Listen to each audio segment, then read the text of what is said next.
engine slammed against the cracked asphalt as Emily Carter sprinted down the empty street, her boots slipping on the soaked pavement. She didn't dare look back. Someone was yelling at her from the club doorway she had just escaped, accusing her of stealing tips she never even touched.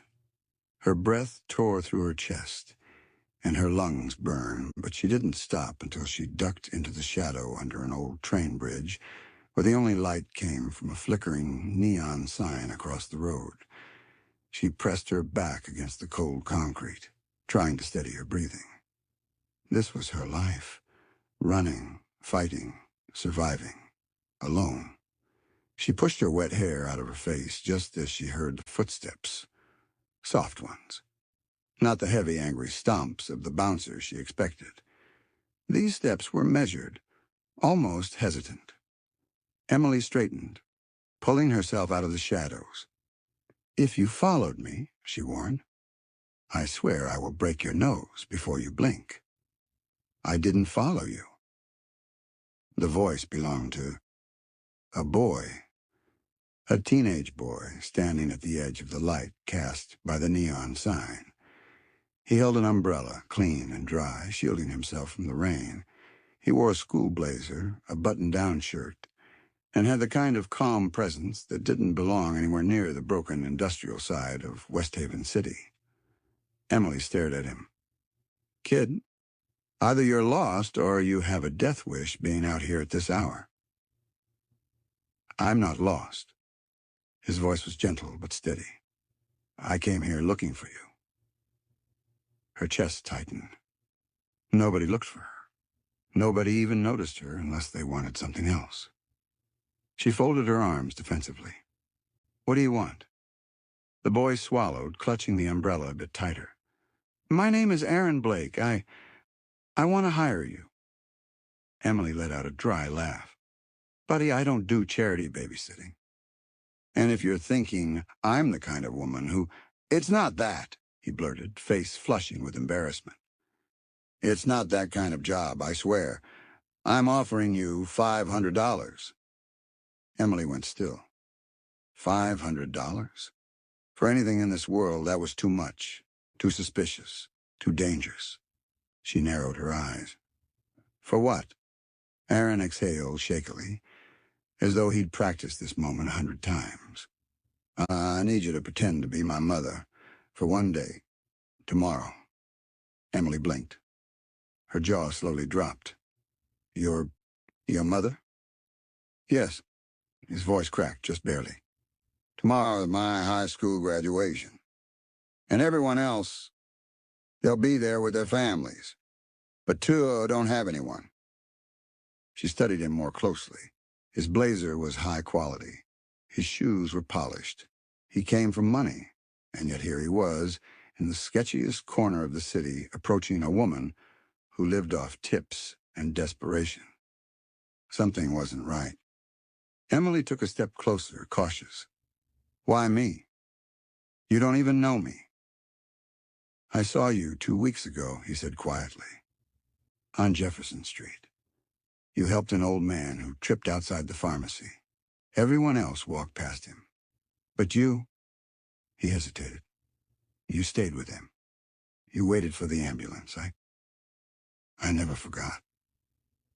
Emily's throat tightened. "Lots of people help strangers." He shook his head. "Not here." She had no argument for that. Aaron pulled an envelope from his blazer pocket and held it out. "Half now. Half tomorrow, please." Emily stared at the envelope but didn't take it. "Why isn't your mother going?" she asked. The boy's eyes dropped to the ground. "She's out of the picture." "And your dad?" He hesitated. "He's around." "Kid, that's not an answer." Aaron's shoulders tensed. "He's around," he repeated quietly. "But he won't come." Emily closed her eyes for a second. She'd known men like that. Men who provided everything except presence. Men who offered money instead of affection. Men who had families but never showed up for them. When she opened her eyes, Aaron was still holding the envelope. His hand was trembling slightly. Please, he said, voice barely above a whisper. I don't want to walk across that stage alone. Emily's defenses cracked. Damn it, damn everything. He wasn't manipulating her. He wasn't lying. He was just a kid. A lonely kid. All right, she murmured finally. I'll do it. Relief washed over his face, so intense and genuine, she felt it in her own chest. Thank you, he breathed. But, she added quickly, you're not getting a mother from a thrift store clearance rack. If I'm going to pull this off, people need to believe it. I need clothes that don't look like I crawled out of a dumpster. I'll need a place to clean up. He nodded. I already planned that. He lifted his backpack and unzipped it, pulling out a sealed garment bag. Emily stared. You already got me something to wear? I didn't know your size, he said awkwardly. So I brought a few options. For a moment, Emily forgot how to speak. Nobody had ever planned anything for her. Nobody had ever prepared something with her in mind. She took the envelope. Fine. But if this turns into anything weird, I swear it won't, Aaron said firmly. He turned, gesturing toward the street. My car is parked nearby. Emily stiffened. Hold up. Car? Whose car? My father's, he admitted. He's out of town. He won't know. Does he know where you are right now? No. Her instincts screamed at her to walk away. But another voice, one she hadn't heard in years, whispered that this was a chance. Not a grand one, but something. All right, she exhaled. Lead the way. They walked through the rain toward a sleek black sedan far too expensive for a 17-year-old to be near. Aaron opened the back door for her, umbrella still sheltering her from the rain. Emily paused before getting in. Aaron, she said softly. Why me? Really? He looked at her with eyes that carried too much sadness for someone his age. Because, he whispered, you look like someone who might understand what it feels like to be alone. Emily swallowed the sudden ache in her throat and got into the car. For the first time in years, she had no idea where life was taking her. But for the first time in a long time, something about it felt strangely hopeful. The ride across Westhaven City was quiet at first. Emily kept her gaze fixed out the window, watching the rain race down the glass as the city lights blurred into streaks of yellow and white. She felt out of place in the leather seat, like someone trespassing in a world she didn't belong to. Aaron drove with both hands gripping the wheel, shoulders stiff, eyes focused with the seriousness of someone twice his age.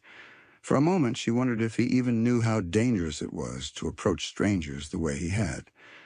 But then again, desperation did strange things to people. She knew that more than anyone. You drive well, she said finally, trying to break the tension. My dad made me take lessons with a professional. He gave a small shrug. It's one of the only things he ever made time for. Emily nodded slowly. So he's wealthy, huh? I guess. His knuckles tightened on the wheel. Money's the one thing he's always had. Time? Not so much. Emily didn't press further. She understood too well the kind of emptiness that came from having something on paper, but nothing in reality. They pulled into a gated neighborhood minutes later. Massive homes lined both sides of the boulevard, each glowing warm and golden from the inside, like little universes of comforts. Emily's stomach tightened. She didn't fit here. She felt like an intruder the second the car turned onto the street. Aaron turned into a driveway in front of a large, modern home with floor-to-ceiling windows and a perfectly groomed lawn. She stared, almost overwhelmed by how clean everything looked. This is your house, she whispered.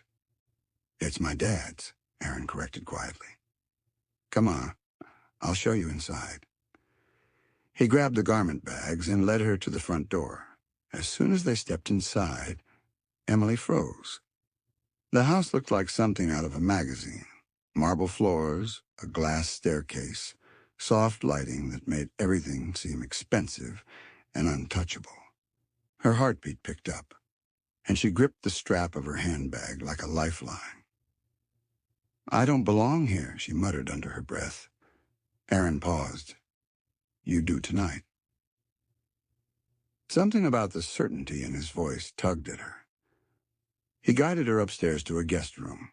When he flicked on the light, Emily gasped quietly. The room was bigger than her entire studio apartment. Warm blankets, a soft-looking bed, a dresser, and even a small vanity. "I put some toiletries in the bathroom," Aaron said, placing the garment bags on the bed. "Take your time. Rest if you need to. I'll be downstairs." Emily expected awkwardness, but not tenderness. It startled her. "Thank you," she whispered. He offered a small smile and disappeared down the hall.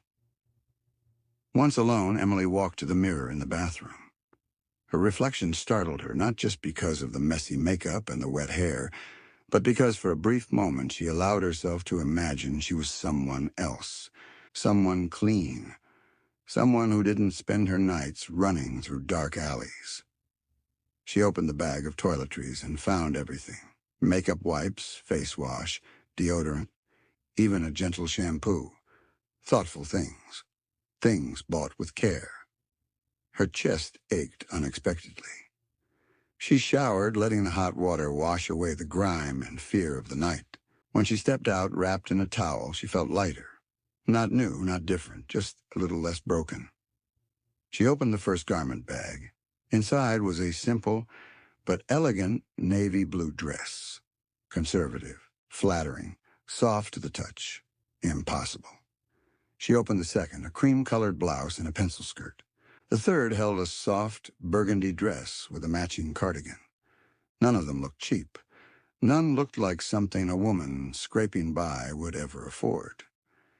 He'd put effort into this, real effort. She swallowed hard and chose the navy blue dress. When she zipped it up and looked in the mirror, she felt her legs weaken. She barely recognized the woman staring back. She looked respectable, like someone who could stand on a school stage beside her son. Her son. God. She wiped at her eyes before the emotion got the best of her. She would not cry. Not tonight. When she walked downstairs, Aaron was sitting at the kitchen counter, flipping through a yearbook. When he looked up and saw her, he froze. His eyes widened, and he stood so quickly the stool nearly tipped over. "Wow," he breathed. You look amazing." She laughed softly. "You really think anyone's going to believe I'm your mother?" He hesitated. His eyes softened.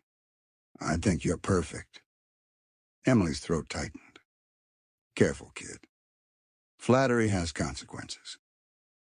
He grinned shyly, and she felt a strange warmth blooming in her chest. What's the plan for tomorrow?" she asked, crossing her arms. Aaron straightened, suddenly serious again. "You'll walk in with me. The teachers know parents can be young. It won't be weird." "Okay." "Everyone will be taking pictures and greeting each other. Just follow my lead." "I can do that." "And if anyone asks, your name is—" "Emily Blake," she joked. He blinked. "Actually, yeah, that works."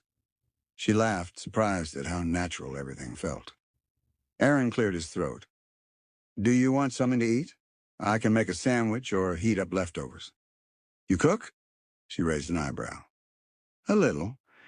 Dad doesn't like hiring live-in staff." She nodded slowly. She already suspected why. They sat at the counter eating grilled cheese sandwiches, simple, warm, unexpectedly comforting. Emily watched him, really watched him, and something pulled at her. He wasn't just lonely. He wasn't just sad. He was desperate. Not for a stunt, not for attention, but for connection, for someone to claim him, to show up for him. "Why tomorrow?" she asked quietly. "Why now?" He stared at his plate. "Because it's the biggest day of high school, and I'll be called on stage. Everyone else will have someone cheering. And He shut his eyes for a second. I didn't want to look at an empty chair again. Emily pressed her lips together. She knew what an empty chair could do to a person. How it could hollow you out from the inside. "Well," she whispered, "your chair won't be empty tomorrow." His eyes lifted, and a flicker of something, hope, passed through them. Later that night, Emily lay in the guest bed, staring at the ceiling. She should have felt uneasy. She was in a stranger's home, in a dress she didn't deserve, paid to be something she wasn't. But instead she felt something she hadn't felt in a long time, needed. She didn't know that tomorrow would break her heart in ways she never expected, that the truth would unravel everything, that the simple job she took for $500 would reshape 3 lives forever. But as she drifted to sleep, she felt, for the first time in years, like she might not have to run tomorrow.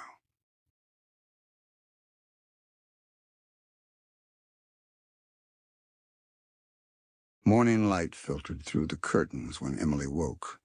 For a moment, she didn't know where she was. The soft sheets, the faint smell of citrus soap, the quiet hum of air conditioning. Then it hit her. The house. The boy. The deal. She sat up quickly, heart pounding. The clock on the nightstand read 6:42 a.m. Down the hall, she heard movement, cabinet doors, footsteps, the clatter of a pan. Aaron, the kid, was up early, probably nervous. She washed her face, freshened her makeup, and put on the burgundy dress and cardigan this time. It felt motherly. She gave her reflection one final, uncertain look. "Okay, Emily," she muttered. "Just one day. You can do one day." She walked downstairs and found Aaron in the kitchen, scrambling eggs like his life depended on it. His hair was messy, his tie crooked, his shirt half tucked in. He looked young, younger than last night, almost fragile. He spun when he heard her. "Oh, hey. Breakfast?" She blinked at the full spread: eggs, toast, fruit, bacon, orange juice in real glass cups. "You cooked all this?" "Yeah, I figured you might be hungry. And it's a big day." She sat slowly. "Thank you." They ate quietly at first, both trying to act normal, while anxiety hovered in the air like smoke. Aaron kept checking the clock. "We should leave by 7:40. Parking gets crazy." Emily watched him fidget with his fork, bounce his leg, straighten his tie, then mess it up again. He cared too much. It made something twist in her chest. "So," she said softly, "what exactly happens today?" He took a breath. "It's the Senior Honors Legacy Assembly. It's like the event of the year. Awards, recognitions, speeches. And parents attend." "Yeah," he swallowed. "They call students on stage with their families to acknowledge them." "That's why you need me." "It's more than that," he blurted before catching himself. He glanced down. I didn't want to do it alone." Emily put her fork down. "Aaron, where's your father right now?" He stiffened, as if bracing for impact. "Business trip." "The kind he comes back from?" Aaron clenched his jaw and stood to put his dishes in the sink. "We should get going." She didn't push further, not yet. They drove to Westhaven High in silence. The school was enormous, clean, and buzzing with students wearing suits, dresses, and sashes. Cars lined the front, parents stepping out proudly with cameras, hugging their kids, smoothing their hair. Emily stepped out of the car and immediately felt eyes on her. She wasn't used to attention, not this kind. She fought the urge to shrink. Aaron offered his arm in a stiff, awkward attempt at gentlemanliness. She looped hers through his because she knew he needed it more than she needed distance. They walked into the auditorium where teachers greeted families by the entrance. A smiling woman approached. "Good morning, Aaron. And this must be your mother." Emily's stomach dropped, but she forced a gentle smile. "Good morning." "She looks so young," the woman beamed. "What's your secret?" Emily laughed politely. "Good genetics." Aaron nearly choked. They found their seats, third row center. Emily looked around at parents leaning close to their children, whispering, laughing. Young mothers, older fathers, couples, grandparents. Every seat filled with someone belonging to someone. She tried not to feel the ache that crept into her ribs. "Thank you for being here," Aaron whispered. She turned to him. "I told you, your seat wouldn't be empty." His breath trembled. The lights dimmed. Music swelled. The principal took the stage. Awards began. Best academic excellence, leadership honors, community impact. Students walked on stage with their parents, the crowd cheering loudly every time. Emily clapped along, trying to blend in, but every second she felt the tension building. Her eyes scanned the audience, searching for a man who might resemble Aaron. Maybe his father had shown up. Maybe this whole thing would collapse right in front of her. She leaned toward Aaron. "Are you sure he's not coming?" He didn't answer. Instead, he kept his eyes fixed forward as if afraid that looking anywhere else might make him break. Then the principal announced the next category. "And now," she said, pausing with a warm smile, "the Westhaven Legacy Award, given to a student who has demonstrated exceptional resilience, dedication, and academic excellence despite personal challenges." Emily's breath caught. "Aaron Reed, please come to the stage with your family." The crowd applauded. Aaron swallowed hard and looked at Emily with a mix of panic and hope. She whispered, "Go." He stood, and she walked beside him to the steps of the stage. Cameras flashed. People stared. Everything felt too bright, too loud, too real. When they reached center stage, the principal shook Aaron's hand. "You've overcome so much, Aaron. We're incredibly proud of you." Then she turned to Emily with gentle eyes. "And you, Mom, thank you for raising such an exceptional young man." Emily froze. The words slammed into her like a punch to the chest. She felt her throat close, her eyes burn, her lungs seize. She wanted to correct the woman. She wanted to say she wasn't his mother. She wanted to run. But Aaron looked at her, really looked at her. His eyes shone with gratitude, relief, and something deep, something raw, something that begged her silently not to ruin this moment. So Emily nodded, forcing a smile that trembled at the edges. "Thank you," she whispered. The applause thundered. Aaron turned slightly toward her as if seeking reassurance. She placed her hand on his back. Light, steady, a touch she didn't know she had in her. They posed for photos. Stage lights blinded her. For a split second, she allowed herself to pretend it was real. This pride, this connection, this impossible moment of belonging. But the moment they stepped off stage, reality started to crack. A woman approached them, excitement in her eyes. "Aaron, congratulations! And this is your—" She stopped mid-sentence, her smile flickering. Emily noticed instantly. The woman's eyes drifted between Aaron and Emily. Confusion, doubt, then suspicion. Emily's pulse began to race. "Your mother?" the woman repeated slowly. Aaron stiffened. Emily tried to smile, but her palms were sweating and her throat felt like sandpaper. The woman narrowed her eyes slightly.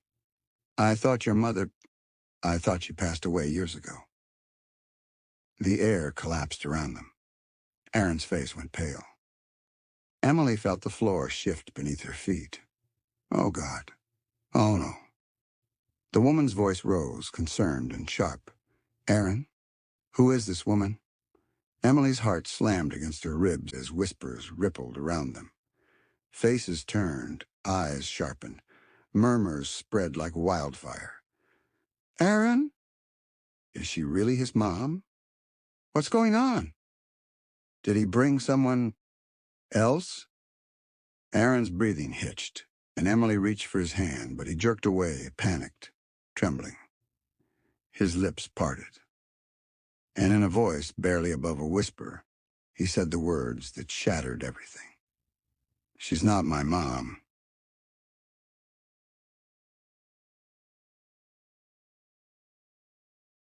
The whispers spread so fast they felt like a physical force pressing in from all sides. Emily felt them like knives at her back, slicing away the fragile illusion they'd been holding together. The woman who confronted them folded her arms, her tone sharpening. If she's not your mother, then who is she? Aaron, what is going on? Aaron opened his mouth, but nothing came out. His throat moved, his eyes darted to Emily in a way, like he couldn't bring himself to look at her. His hands shook so violently, he tried to shove them into his pockets.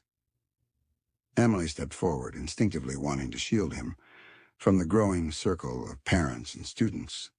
It's my fault, she said quietly. I shouldn't have. Aaron cut in, voice cracking. No, just stop. Don't say anything. His pain vibrated through every word. He looked broken, cornered by his own desperation. The principal approached quickly, sensing the disturbance. Is everything all right here? The crowd parted slightly. The woman gestured to Emily. This woman was introduced as his mother, but she's not. Something's going on. The principal looked at Aaron with concern. Is that true? Aaron stared at the floor, shame pouring out of him in waves. Emily knew she should speak. She knew she should take responsibility. But something in the boy's trembling shoulders made her swallow her words. The principal softened. Aaron, you can tell us. There's no judgment. We just want to understand. His voice came out small, fragile. I didn't want to be alone today. The room fell silent. He lifted his head, and when his eyes met Emily's, the heartbreak in them nearly dropped her to her knees. She helped me, he whispered. I gave her money to pretend to be my mom. I just wanted someone there. Everyone else always has someone, and I never do. A collective murmur spread through the crowd, some sympathetic, some shocked, some disbelieving. Emily's chest tightened painfully. Not because he exposed the truth, but because of the raw anguish in his voice, the kind she recognized, the kind she lived with. The principal exhaled gently. Aaron, why didn't you tell us you were struggling? We have counselors, staff. It's not the same, he croaked. It's not the same as having a family. Emily stepped toward him cautiously, like approaching a wounded animal. Aaron? He flinched. That single movement stabbed her harder than anything else. She froze. He wiped his face with the sleeve of his suit jacket. You should leave, he whispered, without looking at her. Please. Emily felt her heart crack straight down the middle. Aaron. Just go. His voice trembled, thick with humiliation. I can't deal with this right now. His eyes shone with tears he refused to let fall. Emily wanted to hold him, to protect him from every whisper, every stare, every ounce of shame pressing down on him. But he wouldn't even look at her. A security guard stepped closer, not aggressive, but expectant, waiting for her to comply. Emily's throat burned. She forced a nod and slowly stepped back, each movement feeling like she was tearing away pieces of herself. Before leaving the auditorium, she looked one last time at the boy who had asked her to be a mother for a single day. A boy who had hoped for something real, even if he didn't know it. Then she walked out. Outside, cold air slapped against her skin. She stopped under a tree, hugging her arms to her chest. The entire world felt heavy, wrong, empty. She had been paid to pretend, but somewhere along the way she had cared. Too much. More than she ever expected. And now she'd made things worse for him. Emily wiped her eyes, but the tears kept coming. Stupid, she whispered to herself. Stupid to think. Stupid to feel. Emily! She froze. That voice, that frantic, desperate voice, was unmistakable. She turned. Aaron came running across the courtyard, his dress shoes pounding against the concrete. His jacket flapped behind him, his tie crooked, his hair wild. He looked breathless, terrified, and heartbreakingly young. He skidded to a stop in front of her. I didn't mean it, he blurted. I didn't mean any of it. Emily stared, stunned. Aaron, you told me to leave. I know. His voice broke. I panicked. They were staring at me, asking questions. I felt like I was drowning, and I... He swallowed hard. I didn't want you to see me fall apart. Her anger melted into something gentler, sadder. You think I haven't fallen apart before?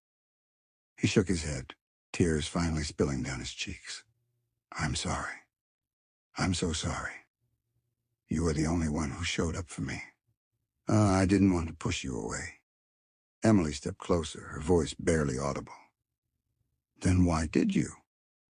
Because you're the only person who's ever made me feel like I mattered. His voice cracked, and I didn't know how to handle that. It scared me. The admission hit her like a punch. She lifted a trembling hand and gently brushed the hair off his forehead. He didn't flinch this time. If anything, he leaned into the touch. You mattered long before I walked into your life, she whispered. You just didn't have anyone telling you. Aaron's face crumpled. He grabbed her hand and pressed it between his own. Please don't leave. Not like this. Emily took a shaky breath. I wasn't going to leave forever, kid. I just didn't know if you wanted me to stay. I do, he said instantly, desperately. Just not as some fake mother for show. He shook his head. I was wrong on me. You deserve more than that, and I want more than that. Emily's heart skipped. More? He nodded hurriedly. Not like I mean, God, I'm messing this up. He wiped his face. I want you in my life because I like you. Because you care. Because you make things feel less empty. Not because I paid you. His honesty was a wrecking ball. Emily blinked away tears. I care about you too, Aaron. More than I should. More than I planned to. He let out a shaky breath. So, what do we do now? We start small, she said softly. No lies, no pretending. We talk. We figure things out. Together. He nodded slowly, relief softening his features. Okay. They stood under the tree, the morning sun warming the cold air between them. Aaron finally managed a small, shaky smile. Can we maybe go home? Not the school, I mean, the house. Emily squeezed his hand gently. Yeah, we can go home. They walked to the car together, not as strangers, not as hired companions, not as substitutes for what they'd lost, but as two broken people who had found something real in the most impossible way. The truth had shattered everything. But it had also rebuilt something stronger, something that felt almost like family. And neither of them would ever forget the day a boy hired a stranger to be his mother, only for it to change both their lives forever.